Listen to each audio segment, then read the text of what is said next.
مول کمرہ عدالتیں لوگوں سے کھچا کھچ بڑا ہوا تھا۔ دوسری طرف عدالت کے کٹہرے میں 50 سالہ خاتون تھی جس کے چہرے پر پریشانی اور غصے کے آثار تھے۔ اس کے ساتھ ہی اس کی بیٹی بھی تھی جس کی عمر تقریباً 30 سال تھی۔ سارا ہجوم اس کے خلاف تھا۔ دونوں ماں بیٹی نے مل کر اپنے ہی بیٹے کو قتل کر دیا۔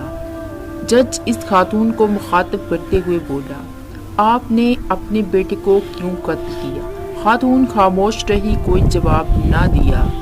پھر جج صاحب نے اس خاتون کی بیٹی سے پوچھا، آپ نے اپنے سگے بھائی کو کیوں قتل کیا؟ بیٹی، پہلے امی جان جواب دیں پھر میں جواب دوں گی۔ جج خاتون کی طرف متوجہ ہوا اور سخت لہجہ میں مخاطب ہوا تاکہ معاملہ واضح ہو جائے اور اس عجیب و غریب کیس کا فیصلہ بالکل انصاف کے تقاضوں کے مطابق ہو جائے۔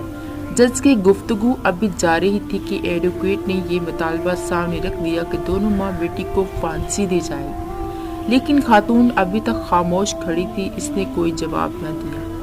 جج نے بات جاری رکھتے ہوئے کہا کہ سزا تو پھانسی ہے۔ خاتون اور اس کی بیٹی کی مسلسل خاموشی جج کو پریشان کر رہی تھی۔ اب کیا کیا جائے، یہ فیصلہ کیسے کیا جائے؟ مجلس مشاورات میں قاضی نے کہا، جناب، جب تک یہ خاتون اپنی زبان سے تفصیلات نہ بتا دے اس وقت تک سزا نہیں سنائی جائے گی۔ جج اپنے دیگر ساتھیوں سے مخاطب ہوئے کہ یہ خاتون اس عمر میں ایسا جرم بغیر کسی سبب کے نہیں کر سکتی۔ جج نے کیس کی فائل دوبارہ پڑھنی شروع کی۔ اس میں یہ بات لکھی ہوئی تھی کہ خاتون کا اپنا اقرار ہے کہ دونوں ماں بیٹی نے مل کر بیٹے کو قتل کیا اور اس کے ٹکڑے ٹکڑے کر کے گھر کے سین میں ہی دفن کر دیا۔ اس میں یہ بھی لکھا ہوا تھا کہ 10 سالہ چھوٹی بچی نے لوگوں کو خبر دی کہ میری نانی اور امی دونوں نے مل کر ماموں کو قتل کیا ہے۔ لوگوں نے پولیس کو اطلاع کر دی۔ جج کو یہ بات سمجھ آ چکی تھی کہ اس مشکل ترین مسئلے کا حل یہ ہے کہ اس بچی کو لایا جائے اور اس سے ساری تفصیلات معلوم کی جائیں۔ جج نے فیصلہ مؤخر کر دیا اور حکم جاری کیا کہ اس بچی کو بھی لایا جائے۔ جج کے حکم کی تعمیل کرتے ہوئے بچی کو عدالت میں لایا گیا، لیکن ایک اعلیٰ مقام پر جہاں پر بالکل پرسکون ماحول ہو، کسی قسم کا خوف اور رعب بچی پر نہ پڑے۔ بڑے پیار اور شفقت سے بچی کو کرسی پر بٹھا کر مشروب پیش کیا گیا۔ کافی دیر بچی کو جج ہلاتا رہا۔ جب یہ یقین ہو گیا کہ بچی بالکل بے خوف ہو چکی ہے تو جج نے بچی سے اس کے ماموں کے قتل کی تفصیلات پوچھنا شروع کی۔ بچی نے کہا کہ میں اپنے ماموں کو ناپسند کرتی تھی۔ جج نے کہا کہ اس کی وجہ کیا ہے؟ بچی نے کہا اس لیے کہ وہ میری نانی جان کو مارا کرتا تھا اور پیسوں کا مطالبہ کرتا، لیکن ان کے پاس پیسے نہیں ہوتے تھے۔ جج نے کہا آپ کی نانی اس کو کیا دیتی؟ بچی، نانی جان کہتی کہ تو مومن ہے۔ جب بھی جھگڑا ہوتا تو یہی کہتی اور کبھی یہ بھی کہہ دیتی کہ ایمان تجھے برباد کر دے گا۔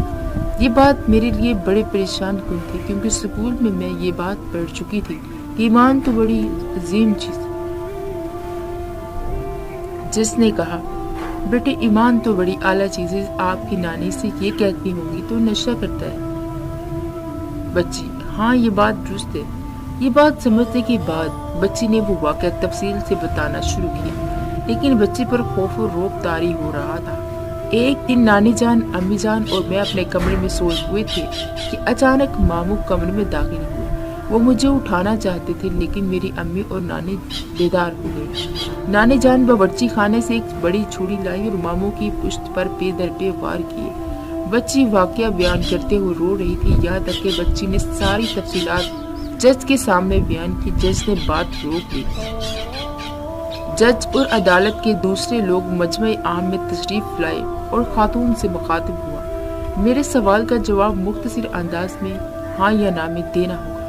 ہمیں ساری بات سمجھ آ چکی ہے اور آپ کی خاموشی کی اب کوئی گنجائش نہیں ہے۔ جج نے پوچھا آپ کا بیٹا نشہ کرتا تھا؟ خاتون نے جواب دیا جی ہاں۔ جج نے کہا بھنگ پیتا تھا؟ خاتون نے کہا جی نہیں، وہ ہیروئن پیتا تھا۔ جج نے کہا کیا وہ آپ سے مال کا مطالبہ کرتا تھا؟ خاتون جی کرتا تھا۔ جج بیٹے نے آپ کی نواسی پر زیادتی کرنا چاہی؟ خاتون نے کہا جی ہاں۔ جج نے کہا یہ وہ بات ہے جس کی وجہ سے تو نے اپنے بیٹے کو چھری سے ذبح کر دیا؟ خاتون نہیں۔ یہاں تک پہنچ کر قاضی ایک مرتبہ پھر پریشان ہو گیا، لیکن وہ ہر حال میں مکمل تحقیقات چاہتا تھا۔ خاتون نے تفصیل بیان کرتے ہوئے بتایا کہ میرا خاوند فوت ہو گیا، میرے پاس 2 ہی بچے تھے، ایک بیٹا اور ایک بیٹی۔ بیٹے کے متعلق میرے دل میں بہت سی خواہشات تھیں کہ بیٹا جوان ہو کر میرا معاون بنے گا، یہ بڑا افسر، انجینئر، ڈاکٹر یا کم از کم پروفیسر بنے گا، جیسے کہ اس کا باپ بھی پروفیسر تھا۔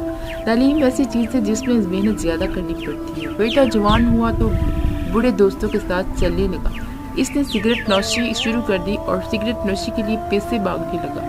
اس وقت اس کی عمر 15 سال ہو چکی تھی۔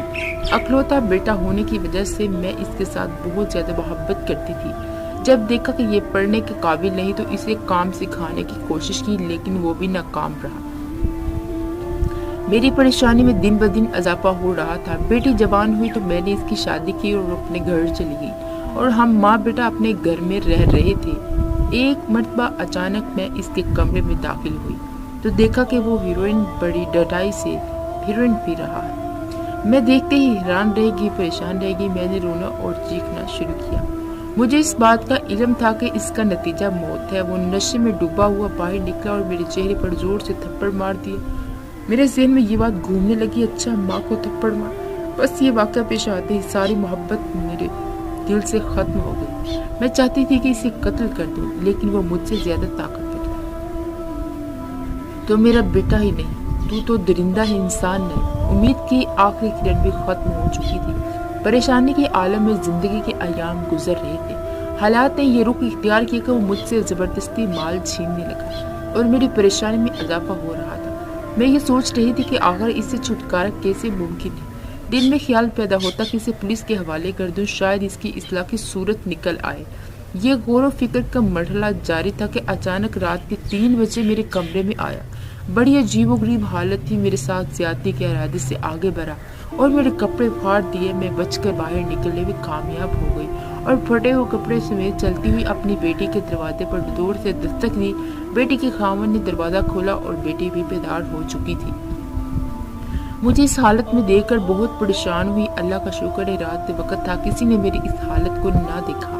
بیٹی نے پوچھا، امی کیا ہوا ہے؟ میں نے حقیقت بتانے کی بجائے یہ بات کی کہ چور گھر میں گھس آئے اور انہوں نے میرے کپڑے پھاڑ دیے اور میں نے بھاگنے میں کامیاب ہو گئی۔ بیٹی کہنے لگی، بھائی گھر میں نہیں تھا۔ دونوں نے مجھے تسلی دینے کی کوشش کی۔ صبح ہوئی، بیٹی کا خاوند اپنے کام پر چلا گیا تو میں نے بیٹی کو سارا واقعہ سنا دیا۔ بیٹی کہنے لگی، امی آپ ہمارے ساتھ ہی رہیں، 1 ماہ تک میں وہاں رہی۔ میرا خیال تھا کہ بیٹا ہیروئن پیتے ہوئے مر چکا ہوگا یا کہیں جا چکا ہوگا، لیکن یہ امید ہی رہی، حقیقت نہ بن سکی۔ ہم تینوں ماں بیٹی اور نواسی گھر آئے، دیکھا تو وہ گھر کا بہت سا سامان فروخت کر چکا تھا۔ پہلے کی طرح رات کے 3 بجے بیٹا ہمارے کمرے میں داخل ہوا۔ اس مرتبہ وہ چھوٹی بچی پر زیادتی کرنا چاہتا تھا۔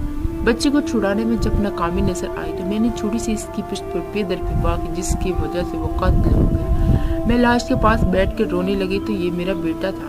جج صاحب، میں نے ہی قتل کیا ہے۔ اس مکمل واقعہ کے دوران میں ایسے معلوم ہوتا تھا کہ بچی سو رہی ہے، لیکن خوف کے مارے اس نے کپڑا منہ میں ٹھونس رکھا تھا۔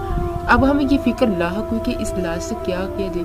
کافی سوچ بچار کے بعد یہ ترکیب سوری کے گھر کے سین میں قبر کھود کر دفن کر دیا جائے اور لوگوں سے کہہ دیا جائے کہ بیٹا فوت ہو گئی، یہ کہیں چلا گیا۔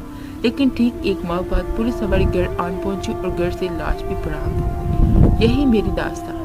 جج دوبارہ اپنی کرسی پر بیٹھ چکا تھا۔ ہر طرف سناٹا چھایا ہوا تھا۔ کمرہ عدالت میں تمام لوگ خاموشی سے فیصلے کا انتظار کر رہے تھے۔ جج نے مجمع عام میں اعلان کیا کہ ماں بیٹی دونوں کو عدالت بری قرار